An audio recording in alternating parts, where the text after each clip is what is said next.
Right now at Zayre, all over the store. Starting this Monday at Zayre, you can save in hundreds and hundreds. If you haven't seen Zayre lately, you haven't seen Zayre. Zayre was once a household name in American discount retail, thriving through the 60s and 70s with bold expansion and unmatched value. This is a Zayre department store that existed between 1956 to 1990. But behind its bright aisles and low prices, cracks were forming. What caused this retail giant to collapse while its offshoot, TJ Maxx, soared? Join us as we delve into the untold story of ambition, missteps, and missed opportunities that reveal what really happened to Zayre. Zayre was born in 1956 from the entrepreneurial foresight of brothers Max and Morris Feldberg. Zayre is stocking up for a grand opening sale you won't want to miss. Setting out special grand opening bargains everywhere you look. Who already had extensive experience in retail through their Bell Shops and Nugent's clothing chains. The post-war era presented an unprecedented opportunity: rising consumer demand, suburban sprawl, and a shift in American lifestyles.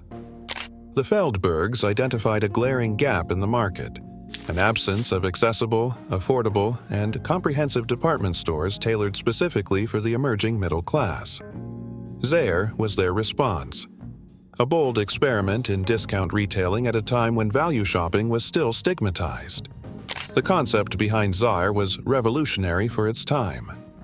Rather than mimic traditional department stores, which emphasized full-service experiences, luxury ambiance, and urban locations, Zayre was designed to strip down costs and amplify value. The chain's operational philosophy was centered on low overhead, high inventory turnover, and mass appeal. Merchandise was displayed with minimal frills, and customer service was lean, allowing prices to be dramatically lower than those at conventional retailers. The store targeted the working-class family looking to stretch every dollar, positioning Zayre as a friend to the frugal rather than a status symbol. Plus a lawn chair, a 37-quart thermos brand chest, a 1-gallon thermos jug, a can of charcoal starter fluid, and a hibachi.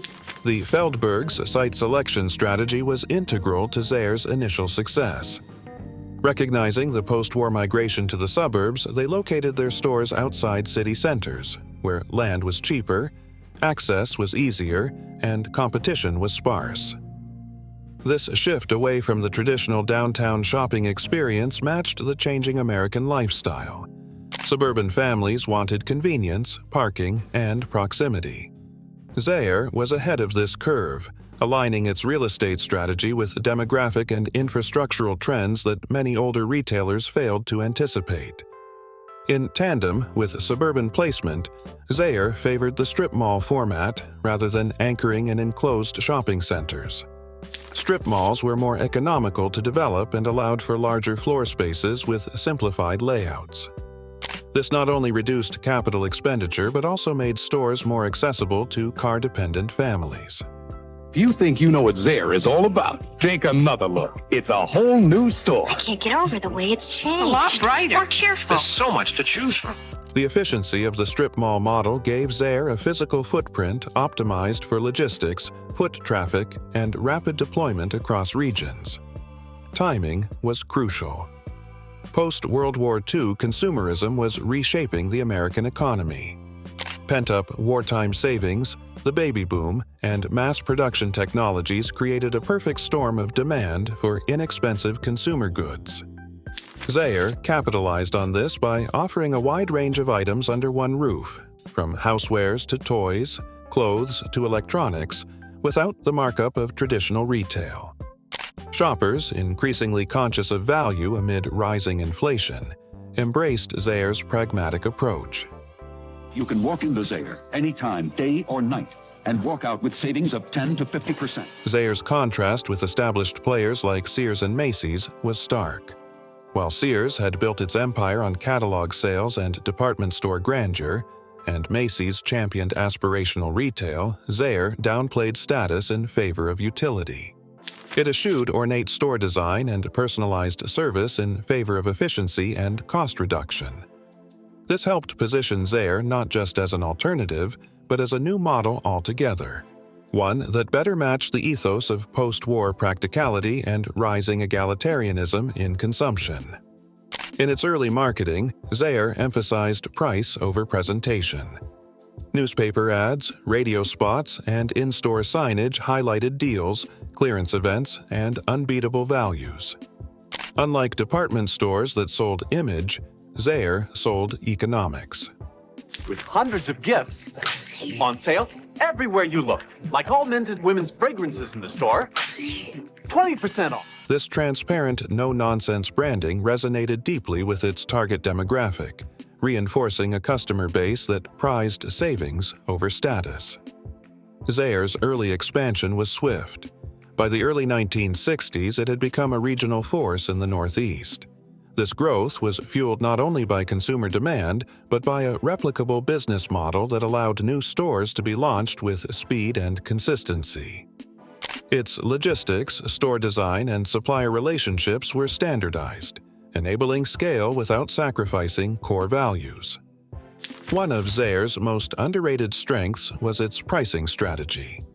By establishing direct relationships with manufacturers, it cut out middlemen, securing lower wholesale prices and passing those savings to consumers.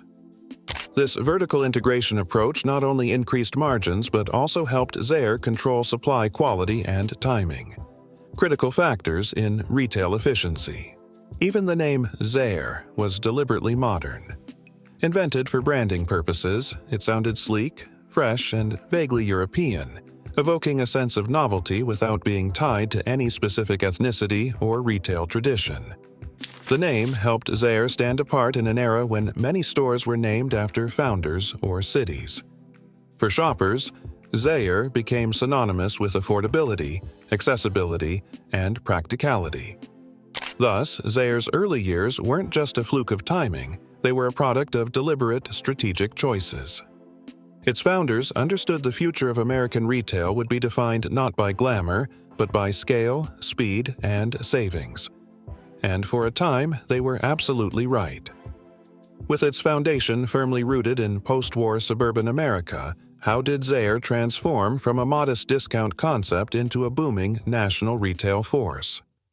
By the early 1970s, Zayre had evolved from a single discount store in Massachusetts into a formidable national retail chain. Pittsburgh, there's a grand reopening celebration going on all over town. So come meet your neighbors, the people of Zayre.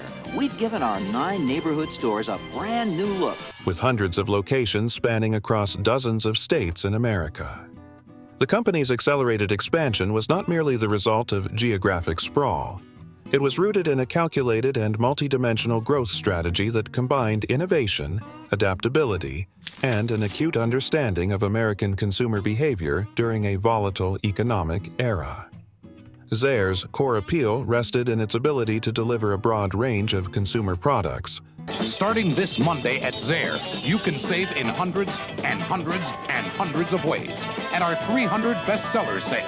We've taken 300 of the most popular items we carry. Clothing, home furnishings, kitchenware, toys, and electronics at deeply discounted prices. During a time when economic uncertainty and inflation loomed large in American households, Zayre positioned itself as the reliable go-to destination for budget-conscious families. Dave and I just spent $190 at a department store. We got a 10 by 10 steel shed like yours. We spent $190 at Zayre. Got this 10 by 10 steel shed, plus a lawn chair. Unlike traditional department stores that catered to prestige and service, Zayre's philosophy centered on value through volume, cutting frills in favor of affordability and selection. A key milestone in Zayre's rise was its strategic introduction of private label merchandise. By creating in-house brands and eliminating third-party markups, Zayre increased its profit margins without passing higher costs on to customers. It's happening all day Friday, all night Friday, non-stop till late Saturday night. You might even win a Zayre gift certificate worth up to $1,000.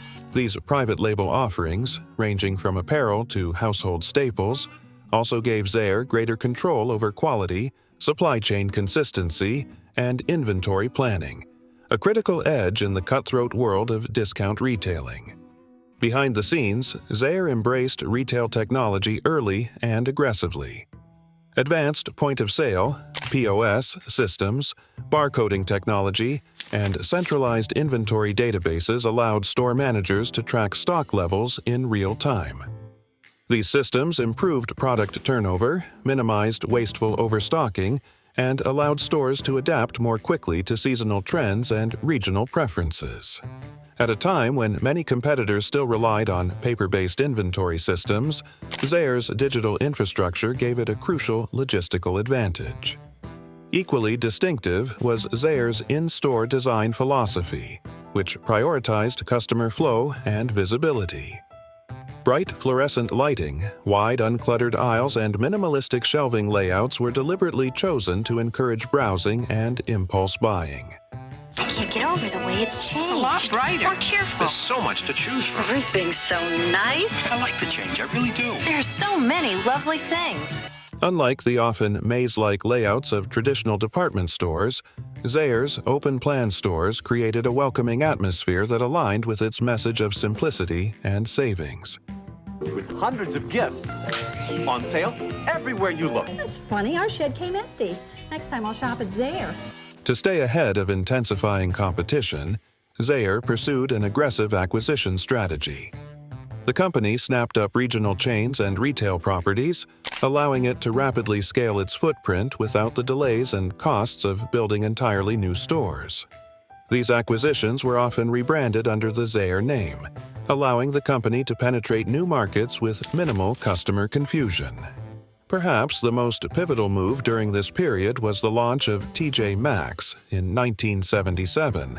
Over 10,000 brand-name summer fashions arrive at TJ Maxx every week, so it's never the same place twice. A subsidiary that began as an off-price apparel concept. Initially intended as a complement to Zayre's broader merchandise focus, TJ Maxx would eventually overshadow its parent company in profitability and relevance. The creation of TJ Maxx signaled Zayre Corp's willingness to diversify retail formats and experiment with niche discount models.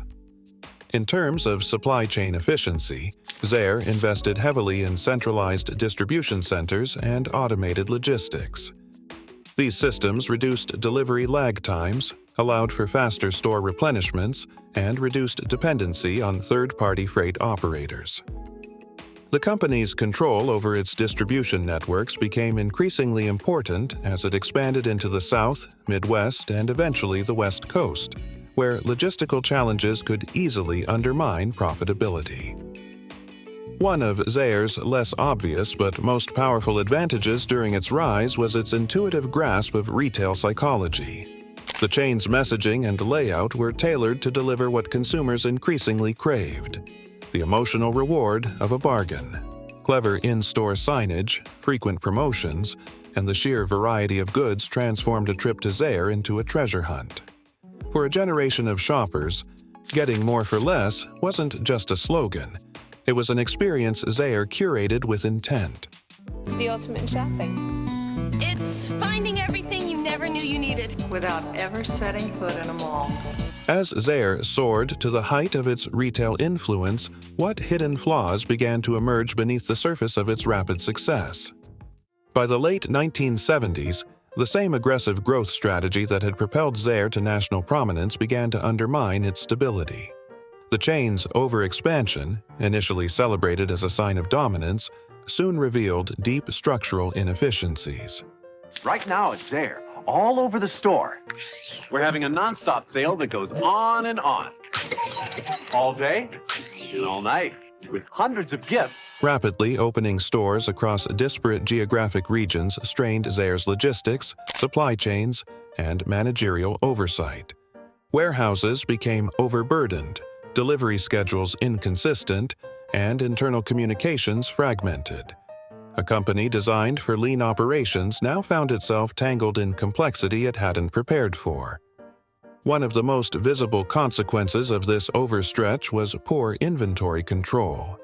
Zayre's once efficient stock management deteriorated into a system plagued by frequent mismatches between supply and demand.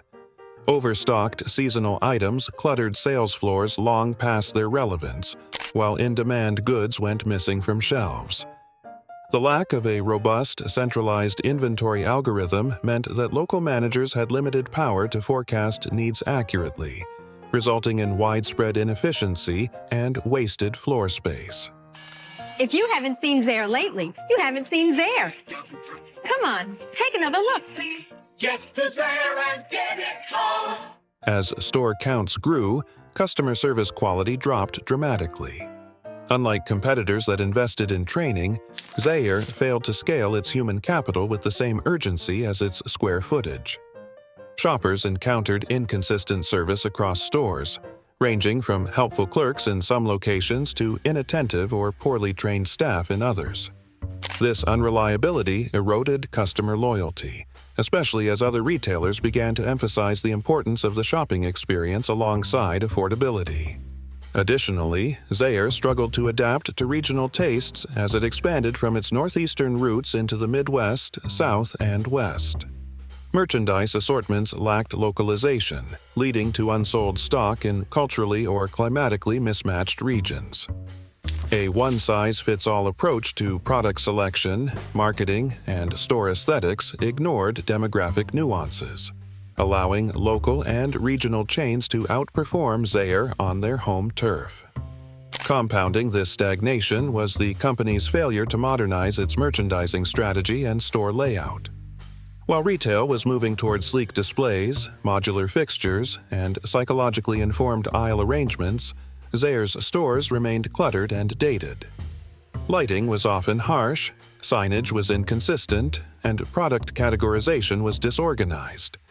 These flaws became more apparent as rivals like Target began offering cleaner, more curated discount environments that felt closer to department stores than warehouses. The rise of Walmart and Target posed existential threats. Walmart, with its relentless focus on supply chain mastery and low prices, began dominating rural and suburban markets. Of taking a discount store and putting it in a small rural community. He said, I've already opened a store in Rogers, Arkansas that I would consider a discount store. Target, by contrast, carved out a niche among younger, urban, style-conscious consumers by blending discount pricing with design-conscious merchandising. Zayre, caught in between, lost ground on both fronts. It lacked Walmart's logistical sophistication and Target's aspirational appeal, occupying a shrinking middle ground with little differentiation. Wow, Target's incredible. Just when you think a dollar won't buy much anymore, Target comes up with their famous dollar sale. Look what a dollar buys at Target. Internally, Zayre neglected staff development, failing to invest adequately in employee training or incentives. High turnover, low morale, and insufficient managerial oversight further weakened day-to-day operations. Employees were often ill-equipped to handle basic customer inquiries or restocking protocols, reinforcing the perception of a brand in decline. Simultaneously, Zayre's branding became fragmented and outdated. While younger competitors streamlined their visual identities and messaging, Zayre continued relying on aging graphics, inconsistent advertising, and poorly coordinated promotions. Its marketing campaigns lacked cohesion and failed to resonate with evolving consumer sensibilities, particularly among younger shoppers who associated Zayre with their parents' generation. Another critical drag on the company's performance was the number of unprofitable store locations. Ritchie has filed a lawsuit claiming that Zayre promised the grand prize winner a Chevrolet Corvette. He says since second and third prize winners took home real lawnmowers and fishing tackle, Zayre's earlier land grab approach had prioritized presence over performance, leaving it saddled with low traffic or poorly situated outlets that underperformed consistently. These stores diluted earnings, consumed disproportionate operational resources, and made it harder for the chain to reinvest in more promising locations. Finally, Zayre exhibited a troubling inability to respond to shifting macroeconomic conditions. The late 1970s brought rising inflation, changing employment patterns, and energy crises, all of which altered consumer behavior. Retailers that adapted quickly by adjusting pricing models, product mixes, or energy-efficient operations gained a competitive edge. Zayre, however, reacted slowly, burdened by internal inertia and managerial complacency. By the end of the decade, Zayre's foundational cracks were no longer subtle, they were structural. At Zayre, if something you buy isn't quite right, bring it back, and we'll take it back with a smile. My husband bought the wrong size. Come along and say that's Zayre. No problem. The convergence of logistical failures, outdated merchandising, declining service, and growing competition signaled that the chain's golden era was fading. While still operating on a large scale, Zayre had begun to lose the clarity, adaptability, and consumer trust that once defined its success. Once operational cracks became impossible to ignore, how did the company's boardroom decisions accelerate the unraveling of the once promising brand? Zayre's unraveling was not merely the consequence of shifting market dynamics or retail competition. It was deeply rooted in a series of corporate decisions that eroded its core strengths and accelerated its downfall. In the 1980s, as Zayre struggled operationally, it compounded its problems by making financial and strategic moves that prioritized short-term survival over long-term stability. One of the most damaging choices was over-leveraging during its peak expansion. Eager to outpace competitors, Zayre took on substantial debt to finance store openings, warehouse infrastructure, and acquisitions. This strategy, while temporarily increasing market footprint, left the company with dangerously thin cash reserves. If you haven't seen Zayre lately, you haven't seen Zayre. Come on, take another look. As interest rates climbed and consumer spending patterns became more volatile, Zayre's financial flexibility disappeared and cash flow became erratic. The debt burden meant even modest operational setbacks quickly escalated into crises. In a desperate bid to stabilize the balance sheet, Zayre began divesting profitable assets, including its crown jewel, TJ Maxx. Originally launched in 1977 under Zayre Corporation, TJ Maxx was a rising star in off-price retail, growing steadily with a leaner model and stronger consumer appeal. Rather than investing further in this promising subsidiary, Zayre began siphoning its earnings to offset the declining performance of its namesake stores.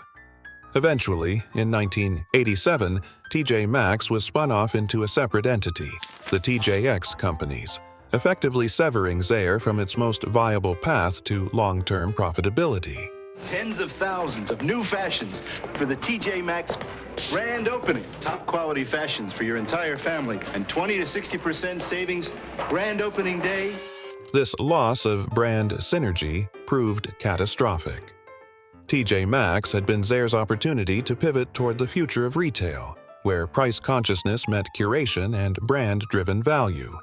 By cutting it loose, Zayre not only forfeited its most successful division, but also stripped itself of innovation capacity, limiting its options to only reactive, cost-cutting strategies. After the spin-off, Zayre lacked a coherent retail identity, caught between legacy discounting and an increasingly sophisticated consumer base. A Lewiston department store is being sued for false advertising. TV8's John Matarese reports a grand prize drawing was not what was implied. By the mid-1980s, corporate leadership grew increasingly obsessed with financial engineering rather than retail rejuvenation. Attention shifted from store-level performance and customer experience to stock valuations, asset sales, and real estate restructuring. This diversion of focus widened the gap between the company and its customers. Internally, boardroom conflicts and leadership instability plagued strategic decision-making. Power struggles among executives delayed critical reforms and generated inconsistent directives. Some factions favored modernization and reinvestment, while others pushed for liquidation and rapid divestment. The absence of a unified vision resulted in conflicting initiatives that confused employees and alienated customers. Attempted rebranding efforts, launched in the late 1980s, were half-hearted and ill-conceived. Store facelifts were superficial. New signage and rearranged displays did little to address deeper issues like outdated merchandise, poor service, and declining value perception. Grand reopening celebration going on all over town. So come meet your neighbors, the people of Zayre. We've given our 9 neighborhood stores a brand new look. Marketing campaigns reintroduced Zayre with vague slogans and generic appeals that failed to resonate in an increasingly crowded marketplace. Rather than reviving the brand, these efforts underscored its irrelevance. Meanwhile, Zayre's market share eroded and its debt ballooned. Rivals like Walmart and Kmart operated with superior cost structures and inventory systems, while newer entrants captured younger demographics. Zayre's inability to invest in technology and store renovations made it increasingly uncompetitive.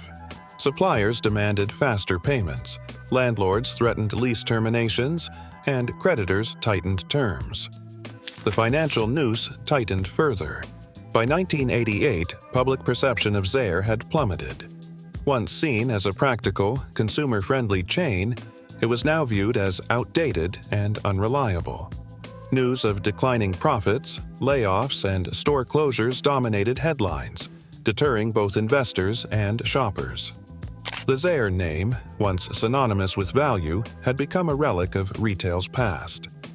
In a last-ditch effort to preserve liquidity, Zayre made the bewildering choice to close stores in some of its most profitable markets, hoping that rapid cost reductions would appease creditors and stabilize operations. TJX companies, the parent company of TJ Maxx, bought them. The Zayre name was retained until 1990, and then stores were closed. Instead, this move further shrank its customer base and reduced the visibility of its brand in areas where it still had strong loyalty. The final chapter came swiftly. In 1988, Zayre sold its remaining stores to Ames department stores, marking the effective end of the brand. While Ames acquired the real estate and assets, it did not retain the Zayre name or operating model. For all intents and purposes, the sale was a funeral, not a merger. The once vibrant Zayre was dismantled, leaving behind a cautionary tale of strategic misjudgment, financial overreach, and missed opportunities. After the final sale marked the end of Zayre's retail journey, what enduring lessons and legacies did it leave behind for the future of American retail? Although Zayre, as a brand, vanished from the retail map by the end of the 1980s, its influence continues to ripple across the landscape of American commerce. Nowhere is this more visible than in the continued dominance of TJ Maxx, the most successful division ever created under the Zayre umbrella. The company existed from 1956 to 1990. TJX companies, the parent company of TJ Maxx.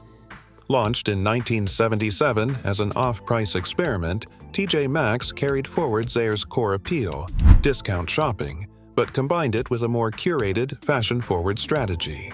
By spinning off into the TJX companies, TJ Maxx eventually eclipsed its parent's legacy entirely, expanding globally and becoming a retail powerhouse valued at more than $100 billion. Zayre's early innovations left a blueprint for modern discount retailing models.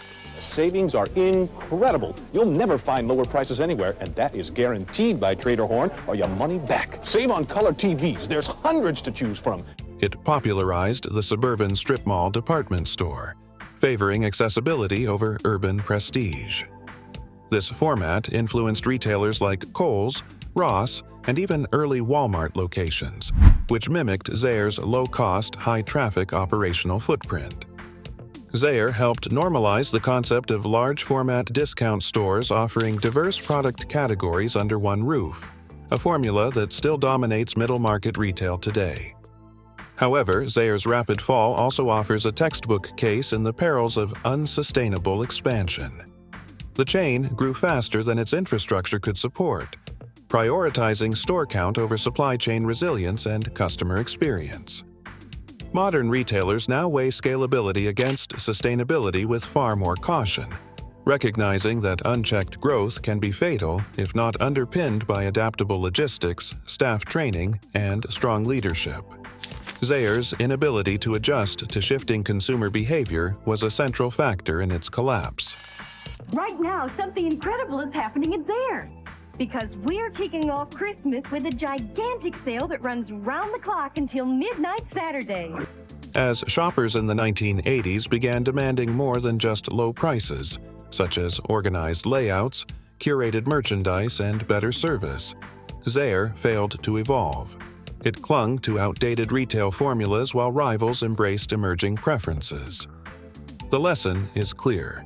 Retail success is not defined solely by price or product, but by ongoing responsiveness to consumer expectations. A key reason for Zayre's failure was complacency bred by early success. Its initial dominance in the Northeast led executives to underestimate new threats and overlook inefficiencies. The retail industry, by nature, is volatile and driven by constant reinvention.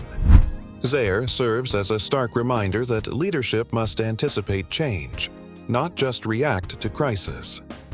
When an organization becomes reactive rather than proactive, decline becomes inevitable. Historically, Zayre played a central role in shaping suburban American shopping culture. By locating its stores in growing residential corridors, Zayre tapped into the post-World War II migration patterns and emerging car-centric lifestyles. The store, in preparing for the opening, had on hand an inventory of merchandise valued at well over $1 million.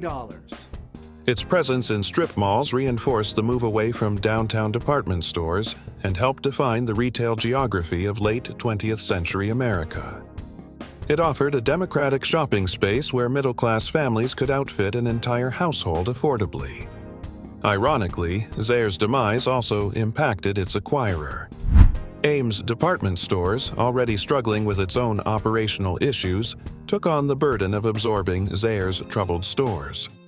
The acquisition, rather than providing scale or synergy, only accelerated Ames's own financial collapse.